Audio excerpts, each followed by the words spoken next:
તો જામનગર ખાતે પણ મતગણતરી હાથ ધરાઈ છે। આજે ચૂંટણીનું પરિણામ છે તે આવવાનું છે અને ગામને નવા સરપંચ મળવાના છે। જામનગર તાલુકા ગ્રામ્ય પંચાયત ચૂંટણીનું આજે પરિણામ છે। ડીકેવી કોલેજ ખાતે મતગણતરીની શરૂઆત સ્ટ્રોંગ રૂમથી પેટીઓ મતગણતરી ટેબલ પર પહોંચી અને મતગણતરી હાથ ધરાશે। 50 ગામની મતગણતરી અહીં કરવામાં આવશે।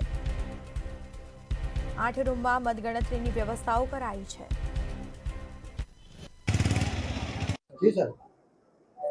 આજ રોજ જામનગર તાલુકાની પેટા ચૂંટણી, મધ્ય સત્ર ચૂંટણી તથા સામાન્ય ચૂંટણીની મતગણતરી ડીકેવીમાં યોજાયેલ છે, જેમાં કુલ 20 રિટર્નિંગ ઓફિસર છે તથા 49 ગામની બધી થઈને 49 ગામની ચૂંટણીનું મતગણતરી આજ રોજ ત્યાં ચાલી રહી છે।